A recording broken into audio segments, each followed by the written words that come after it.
ছিল। আর যাওয়ার পথে রাস্তার সাইডে একটা ফলের দোকান ছিল, যেখান থেকে কিট্টুর প্রিয় কিছু ফল নিতে না নিতেই ওই দেখুন ঝমঝমিয়ে বৃষ্টি শুরু হলো।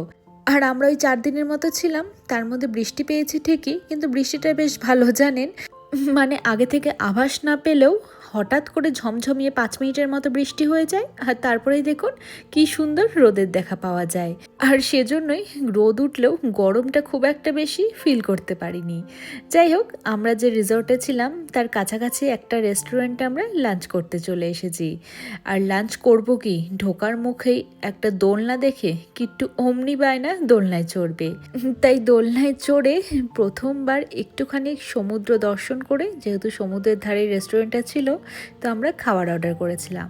আমাদের খাবার এক এক করে আসতে না আসতেই কিট্টুকেও তো কিছু খেতে দিতে হবে, তো আমরা ফলের দোকান থেকে ওর প্রিয় ফল আঙুর কিনেছিলাম, তো কয়েকটা পিস ওকে দিয়ে দিয়েছি। আর এদিকে আমরা প্রন, চিকেন, বিরিয়ানি, আর দেখুন এই মকটেলটা দেখতে যতটা সুন্দর, খেতেও কিন্তু দারুণ ছিল।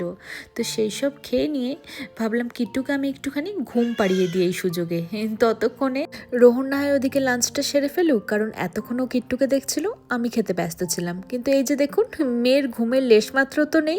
বালি সমুদ্রের জল নিয়ে খেলতে এত ব্যস্ত ছিল, কিন্তু এর মধ্যেই ঝমঝমিয়ে এমন বৃষ্টি নামলো, আমি তো কোনো মতে দৌড়ে দৌড়ে এসে ওদের এই শেল্টারে আশ্রয় নিয়েছিলাম। তাও দেখুন না, আমরা মা মেয়ে মিলে অনেকটাই ভিজে গিয়েছিলাম। তো যাই হোক, কিট্টুকে আবার ভালো মতো করে মাথা টাথা মুছে দিয়ে এবার গাড়িতে উঠে নিয়ে ওকে স্ন্যাক্স, আমার বানানো বিস্কুট, ওদিকে রাস্তায় ডাবের জল খেয়েছিলাম। আর ডাবের শ্বাসটা একটু খেতে খেতে বেশ হাঁপিয়ে গিয়ে এবার ম্যাডামের ফাইনালি ঘুম পেয়েছিল। তো তারপরে আমরা কিছুটা এদিক ওদিক ঘুরে নিয়ে আবার আমাদের হোটেলে ফিরে এলাম। আর জানেন, যে রিসর্টে আমরা ছিলাম সেই রিসর্টের প্রাইভেট বিচও ছিল। আর এই রিসর্টের ডিটেলস অনেকেই চেয়েছেন, আমি না হয় একটা ছোট্ট ব্লগে আপনাদের সাথে শেয়ার করে দেব। তো আমরা নর্থ এবং সাউথের, মানে অনেকটাই সাউথের দিকে ছিলাম, কারণ সারাদিন অত এদিক ওদিক ঘোরার প্ল্যান ছিল না, আর বাচ্চা নিয়ে একটু নিরিবিলি সাউথ গোয়ার দিকে এর জন্য আমরা থাকতে চেয়েছিলাম। তো ভাবলাম এই বিকেলের দিকটা না হয় এই বিচেই আমরা 3 জনে মিলে কিছুটা সময় কাটাই। কিট্টুকে নিয়ে প্রথম সমুদ্র দর্শন, কিট্টু এত খুশি হয়ে গিয়েছিল। আর আমরাও অনেকদিন পরে বাইরে বেরিয়ে সমুদ্রের জলে পা ভিজিয়ে খুব মজা পেয়েছিলাম। এবার কিট্টুকে তো সেখান থেকে কিছুতেই আনা যাবে না, তাও ভালো রিসর্টের ভেতরে একটা পার্ক ছিল, বাচ্চাদের ছোট্ট প্লে এরিয়া ছিল, তো সেখান থেকে ঘুরিয়ে একটু ভুলিয়ে ভালিয়ে অবশেষে ওকে রুমের ভেতরে আনা গেল।